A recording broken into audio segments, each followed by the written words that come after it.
वृंदावन के एक संत थे, माधव दास जी नाम था। पूज्य संत जी जगन्नाथपुरी में जाकर के रहा करते थे। उनका नित्य नियम था कि वो भिक्षावृत्ति करके ही अपना भोजन पान करते थे।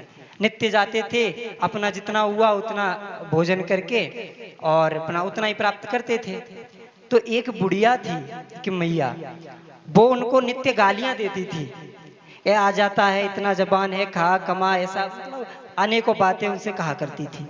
अब मगर वो डेली उसी के यहाँ जाते थे, प्रतिदिन उसी मैया के यहाँ जाते थे। अब किसी बुजुर्ग व्यक्ति ने कहा, अरे बाबा, अरे तुम पागल हो गए हो, वो गालियां देती है फिर भी तुम उसी के यहाँ जाते हो। तो बोले कि अरे भाई, वो तो वो देती है जो हमें कोई नहीं देता। अरे भाई, कम से कम उसके यहाँ से खाली तो नहीं आते, कुछ तो देती है वो।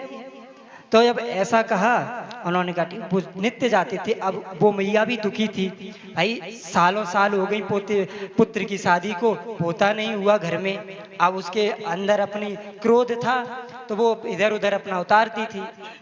तो एक दिन क्या किया, जो घर में चौका होता है ना, उसको पोतती थी एक कपड़े से, उसको पोता कहते हैं, तो उससे पोतती थी वो।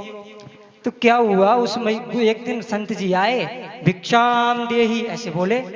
अब मैया ने क्या किया, वही पोता हाथ में था और यूं फेंक करके उनके ऊपर मार दिया। अब वो जाकर के उनके छाती में लगा, उन्होंने उठा लिया। बोलते हैं, संत माधव दास भी उत्तर इसी का देगा, अगर पोता तूने दिया है तो जा पोता तुझे मिलेगा।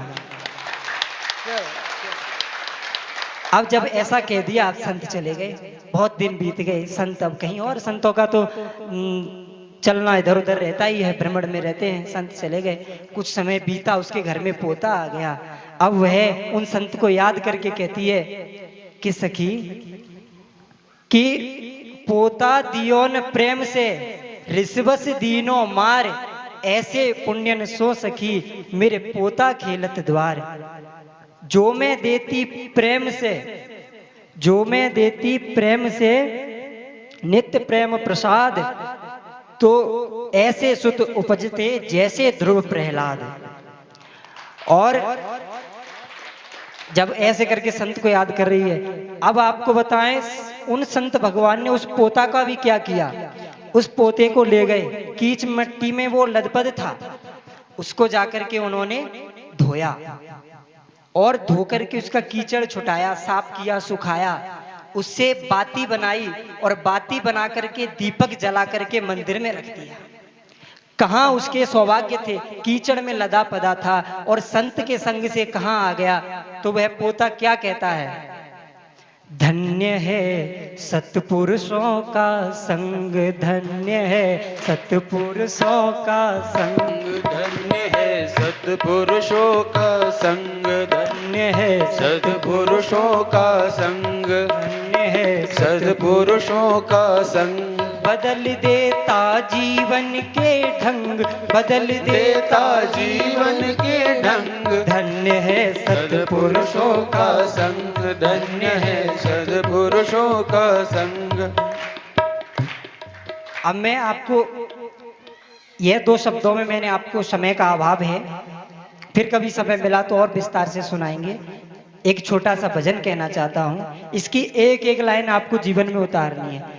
यह क्रम बाई क्रम है। जैसे सर्वप्रथम हमें संतों का दर्शन होता है, तो संत दर्शन क्या है, जैसे आप कहीं रास्ते पे जा रहे हैं, आपको रास्ता नहीं पता, आपको प्रभु तक पहुंचाने का जो मार्ग है वह कौन है, संत, सदगुरु।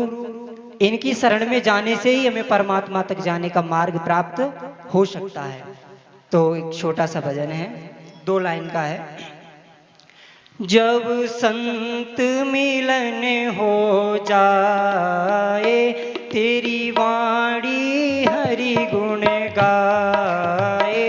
जब संत मिलन हो जाए, तेरी वाणी हृद हो, जब संत मिलन हो जाए, जब संत मिलन हो जाए, तेरी वाणी हरि गुण गाए।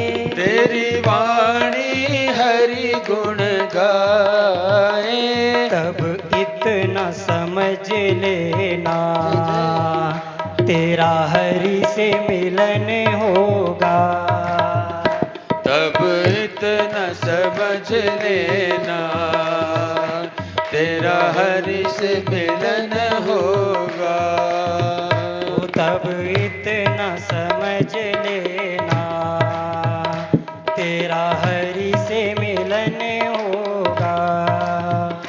तब इतना समझ लेना, तेरा हरि से मिलन होगा। अभी संत मिलन हुआ है, अब आगे आगे क्या होता है। अब जब संतों के दर्शन होने के बाद, उनके प्रवचन सुनने के बाद हम अपने जीवन में जब उतार लेते हैं तो हमें कैसा नजर आता है।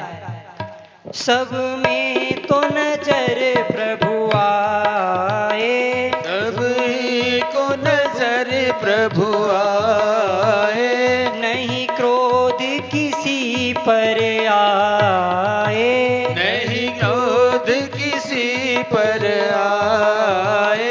सब में तो नजर प्रभु आए, सब में तो प्रभु नजर आए।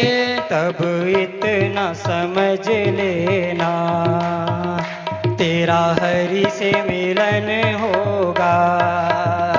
तब इतना समझ लेना, तेरा हरि से मिलन होगा।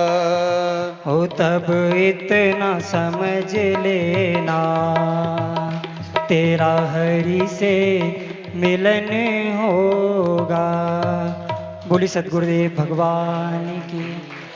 बस मैंने इतना ही कहा कि हमें जितना हो सके उतना सत्संग करना चाहिए और वहाँ से कुछ ना कुछ अच्छी बातों को अपने जीवन में धारण करना चाहिए, अपने जीवन में उनको उतारना चाहिए। तभी कथा सुनने का और सत्संग करने का फल प्राप्त हो सकता है। बस इसी वाक्य को कहकर के सभी संतों गुरुजनों के चरणों में प्रणाम करते हुए अपनी वाणी को विराम देते हैं। जय श्री कृष्ण, जय श्री राधे।